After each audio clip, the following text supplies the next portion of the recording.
आज भी हमें नींद नहीं आती है उस घटना को याद करके। कह नहीं सकता कि मेरे बच्चे अपने आप को कितना प्रताड़ित महसूस कर रहे हैं, किस हालत में क्या मनोदशा है। पुलिस आई डायरेक्ट, हमें खींच कर ले जाकर गाड़ी में बैठा लिया गया। दरवाजा पर हम काम कर रहे थे और उसके बाद हम जानने का कोशिश किए तो फिर माँ बहन लगा के हमको गाली दिया गया और फिर मारा गया। इन्होंने सारा वीडियो महिला पुलिस से डिलीट किया। बोला यूं ही मोबाइल ले ली, मारी नहीं उसको, अरे मारो, ज्यादा तेज होती है। इसके बाद तब ये थप्पड़ से मेरी बेटी को मारा। मैंने आज तक फूल की छड़ी से उसे नहीं छुआ है। ये कुकृत्य जो इन लोगों ने किया है, भगवान इसकी सजा तो देंगे ही, कानून भी इसे माफ नहीं करेगा। आज हम उपस्थित है झामर गांव में, जो कि पीरपैंती प्रखंड के अंतर्गत आता है और 1 जून को पुलिस की बर्बरता ने पूरे पीरपैंती को हिला करके रख दिया है। नमस्कार, मैं हूं आपके साथ अमन कुमार और आप देख रहे हैं बिहार जागरण टीवी। और इस वक्त हम मौजूद है झामर गांव में और हमारे ठीक बगल में है वही मिलन सिंह, जिसके साथ पुलिस इनके घर पर आती है। इनकी पत्नी जब घर में सोई रहती है तो पुलिस अचानक से इनके घर के अंदर घुस जाती है। पत्नी के साथ मारपीट करते हैं, बेटे के साथ मारपीट करते हैं, इनके साथ मारपीट करते हैं, यहाँ तक कि इनके घर में बेटी के साथ भी मारपीट किया गया। बिना महिला पुलिस के एसडीपीओ 2 डॉक्टर अर्जुन कुमार गुप्ता इनके घर में घुस जाते हैं, महिलाओं के साथ मारपीट करते हैं, बेटे के साथ और पूरे परिवार के साथ गाली गलौज, मारपीट करना, बेटे का मोबाइल छीन करके ले जाना। क्या पूरी मामला है जो इनके द्वारा आरोप लगाया गया, जानने का प्रयास करेंगे और एक एक चीज को विस्तार से जानेंगे और आपको समझाएंगे भी। सबसे पहले आप अपना पूरा परिचय बता दीजिए। मैं मिलन कुमार सिंह, ग्राम झामर, वार्ड संख्या 2, नगर पंचायत पीरपैंती, भागलपुर का निवासी हूँ। अच्छा, उस दिन क्या हुआ था? 1 तारीख की घटना क्या है? मैं दोपहर बाद 2, 2:30, 3 बजे खाना खा के अपने गेस्ट रूम में आराम कर रहा था। मेरी आंख लग चुकी थी। अचानक खटका सुनकर मेरा नींद खुलता है और मैंने देखा कि ताबड़तोड़ थाना प्रभारी नीरज कुमार जी मेरा अलमीरा का दरवाजा सब खोल रहे हैं, अलमीरा का पल्ला खोल रहे हैं। फिर बोले सर क्या कर रहे हैं, क्या हुआ सर, कोई कांड हुआ है क्या? तो बोले आप पे FIR हुआ है, आप स्थिर रहिए, यहाँ हम लोग चोरी डकैती नहीं कर रहे हैं। हम बोले सर ये तरीका तो नहीं है, मैं बिल्कुल सोया हुआ हूँ और फिर इस तरह का आप काम कर रहे हैं, कहीं से भी मानवता के लिए लिहाज से इसको अच्छा नहीं कहा जा सकता है। उन्होंने कहा कि तेज मत बनिए, हम लोग को अपना काम करने दीजिए।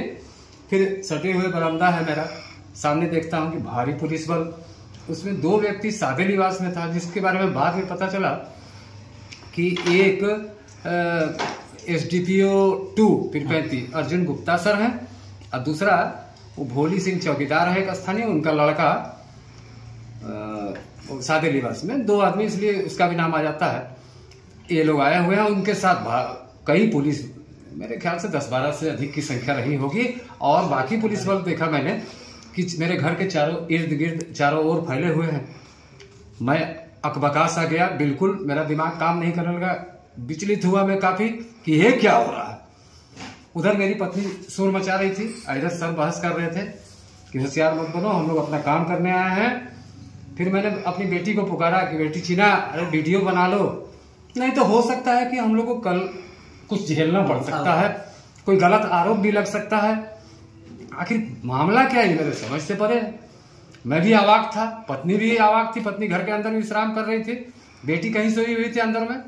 इतनी बड़ी संख्या में एक बार की पुलिस बल देखकर मेरा भी दिमाग काम करना बंद कर दिया, मैं अकबकास आ गया। क्या कहूँ, समझ में नहीं आता है वो उस दिन का हादसा।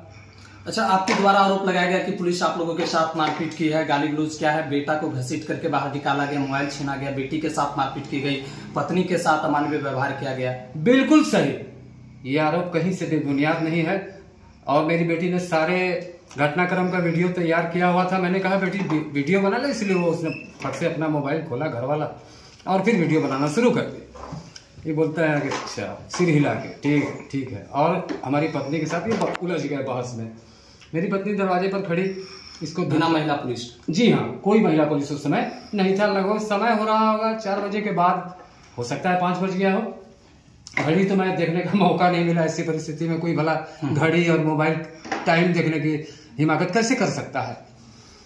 फिर हमने बोले, मैंने पत्नी को कहा कि जो इन लोगों को करना है करने दो बेटी, हम लोग प्रशासन से थोड़ी पार पा सकेंगे, ये प्रशासन के लोग हैं, ये कुछ भी कर सकते हैं, इनको अपनी मनमानी कर जाने दो, हट जाओ, सब लोग चले जाओ भाई अंदर। इसके बाद हड़बड़ाते हुए सारे पुलिस बल धसोड़ते धकेलते अंदर प्रवेश कर गए। जो हो सकता है कि आपको ऐसी तस्वीर भी मिलेगी जिसमें ये घटना दिखाई पड़ेगा।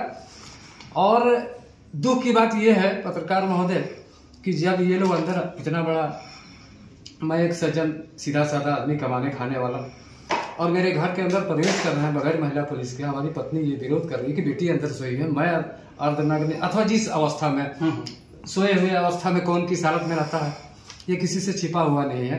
थायराइड और बीपी के पुरानी मरीज रही है, उसकी दवा निरंतर चलती रहती है। बेचारी विचलित सी हो गई, अकबकास आ गई, जो सो बोलने लगी, बोली कि ठीक है आपके घर में बेटा भतीजा नहीं है, अरे सम्मान कीजिए, कम से कम आर्मी वाला मेरे यहाँ भी वर्दीधारी है, ये वर्दी का आप रक्षक हैं, क्या कर रहे हैं सर, भगवान से डरिए। ये बात मैं भी कर रहा था। मैंने कई बार हाथ भी जोड़ा, आग्रह किया कि सर बच्चे पढ़ने लिखने वाले हैं, इसको खामखा इस तरह से आप करके पता नहीं क्या क्या आरोप मेरे पे लगा रहे हैं, ये मैं मेरी जानकारी से बाहर है सर, भगवान से डरिए। यही मैं कहता रहा, लेकिन पुलिस अपनी मनमानी सभी कमरों में घुसकर जिधर तिधर पूरी तरह से संभवतः हो सकता है कि नहीं सक्षम हूँ। जो भी हुआ अमानवीय हुआ, जांच का विषय है, और हमको लगता है कि इनकी जो गलतियां हैं वो किसी के नज़रों से छुपी नहीं रहेगी, सारा सच सामने आएगा। वरीय अधिकारी और न्याय व्यवस्था पर हमको पूरी आस्था है, सच सामने आएगा। परेशान मैं हो रहा हूँ तहकीकात और वादी का मोबाइल लोकेशन, जिस समय ये भी देखने की चीज है कि वादी कहाँ था, उसका मोबाइल कहाँ था, वो क्या कर रहा था, अपहरण किस हालत में हुआ है। जब जिस वादी के बारे में अपहरण की बात सुनी गई वादी, वो वादी उस समय रात में थाने में मौजूद है। एक तरीके क्या वहां सीसीटीवी नहीं है, उसको भी खंगाला जा सकता है थाने को। मोबाइल लोकेशन वादी का देखा जा सकता है, कौन कौन इसके संपर्क में निरंतर रहा। राज नारायण सिंह ASI जो लंबे समय से हमको प्रताड़ित कर रहे हैं। मैं इस आशय की लिखित सूचना स्पीड पोस्ट के माध्यम से अपर पदाधिकारियों को दे चुका हूं, जिसका रिसीविंग मेरे पास है। अब दर्द हद को पार कर गया है।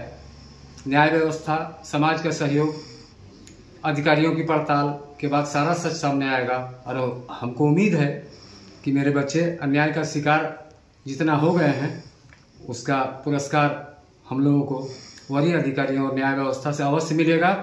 हमें यहाँ के न्याय व्यवस्था पे पूरा भरोसा है। जो कुछ हुआ आज भी हमें नींद नहीं आती है उस घटना को याद करके। कह नहीं सकता कि मेरे बच्चे अपने आप को कितना प्रताड़ित महसूस कर रहे हैं, किस हालत में क्या मनोदशा है। अपने व्यथा को व्यक्त करने के लिए मेरे पास शब्द नहीं है। ना ही पत्रकार महोदय, अब आप लोगों का प्रयास सच सामने लाने का, अगर आपने मेरे घर तक आने की कोशिश की है तो उम्मीद है कि इन खबरों से हमें न्याय मिलने में सहूलियत और आसानी होगी। हम आप सभी पत्रकार का अपने यहाँ अभिनंदन करते हैं, और सच के सिवा कुछ और बोलना हमारी आदत भी नहीं रही है। आरोप चाहे जितना लग जाए वो आएगा, सच बाहर अवश्य आएगा। मैंने सत्यमेव जयते बचपन में पढ़ा है और इसी सिद्धांत को लागू करते हुए अभी तक का जीवन यापन अपनी स्थिति से संतुष्ट होकर कर रहा हूँ। एक तरह से घटना की जानकारी देते देते भावुक हो जा रहे हैं। और भी हमारे साथ यहाँ पे इनके बेटा हैं जिनके साथ में मारपीट की गई, और साथ में इनका मोबाइल फ़ोन भी बरामद कर लिया गया। पुलिस इनके मोबाइल फ़ोन को छीन करके ले गए, ऐसा इन्होंने आरोप लगाया। और साथ में इन्होंने बताया कि हमारे साथ भी मारपीट की गई और मुझे भी ले जाने का प्रयास किया गया। अच्छा, आपके साथ इतनी बड़ी घटना को पुलिस आकर के आपके घर पे कर रही थी, तो क्या कारण हो सकता है कि इन सभी चीज़ों को आपको झेलना पड़ा?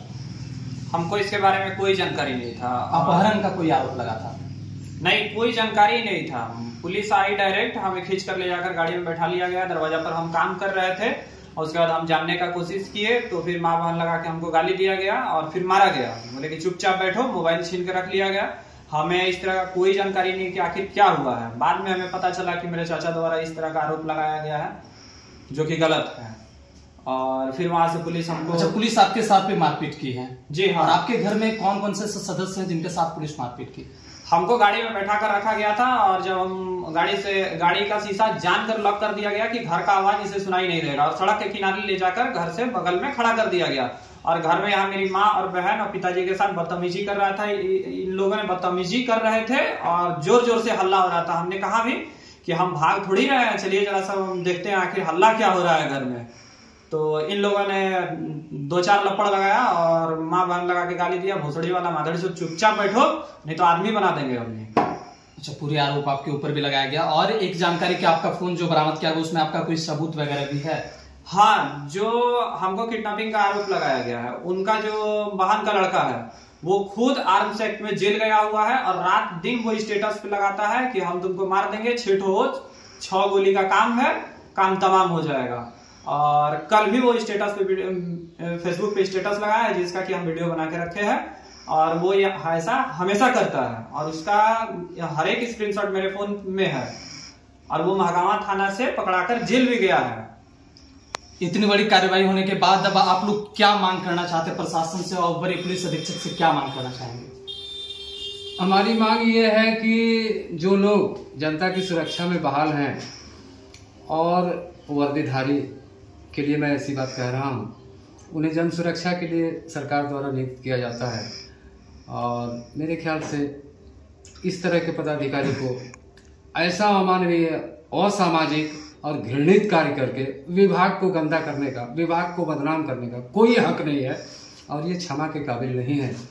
और न्याय व्यवस्था पर, वरीय अधिकारियों के तहकीकात पर इसके बाद सच सामने आता है। जो कुछ सच सामने आएगा और हमें उम्मीद है कि इस सच के सामने आने के बाद हमें इंसाफ मिलेगा, आप लोग का प्रयास रंग लाएगा। मैं बता दूं कि जाते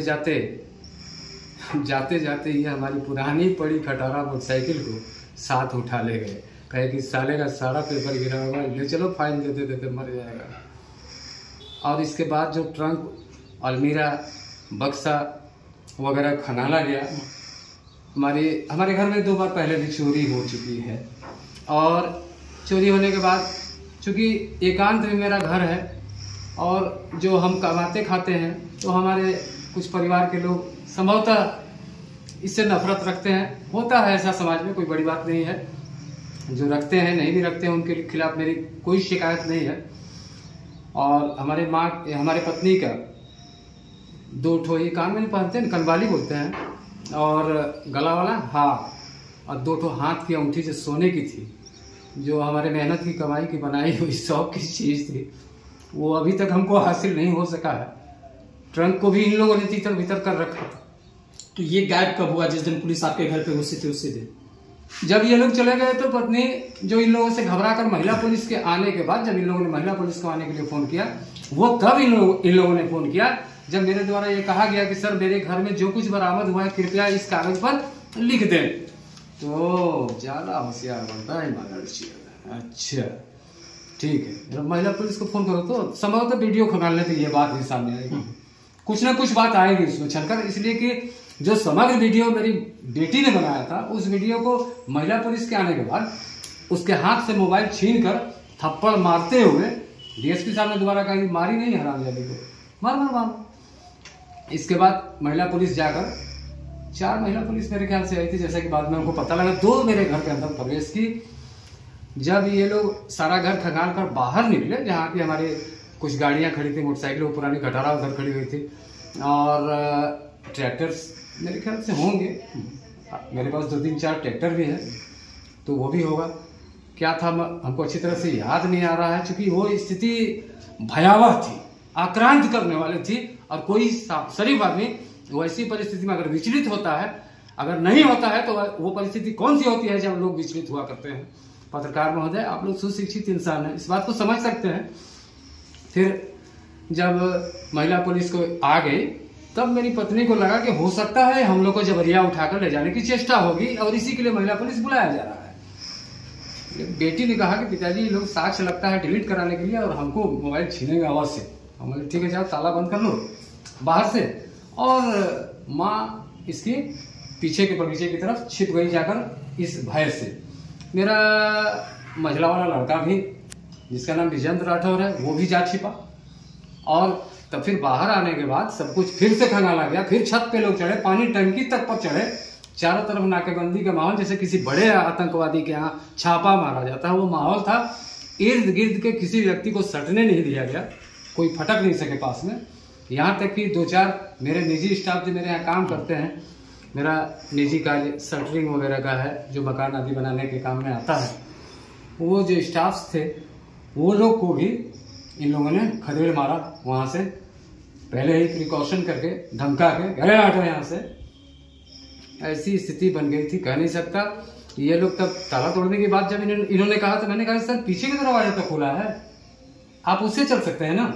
मैंने कहा कि फिर से एक बार जाइए सर, कुछ अगर आशंका रह गई होगी तो, और भगवान से सर डरिए, आपके यहाँ की बहन बेटी है। इस तरह का कोई सर्च नहीं होता है, ना आपके पास वारंट, ना कोई कागज। नहीं, पुलिस का क्या अधिकार है तुम हमको समझेगा, ये तुम मुझे मत समझाओ, तुम्हारी औकात तुम्हें बताएंगे।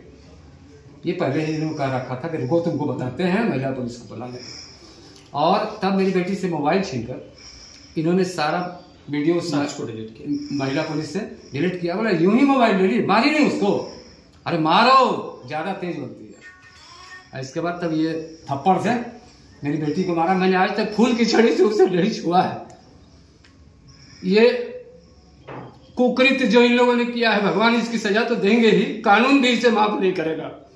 मैं आप लोगों से उम्मीद करता हूं कि हमारी बातें जनमानस तक जानी चाहिए, और ऐसे पदाधिकारियों के खिलाफ यदि वो दोषी साबित होते हैं तो किसी तरह की कोई रहमदिली नहीं होनी चाहिए, नहीं तो भारत के न्याय व्यवस्था पर प्रश्न चिन्ह लगेगा।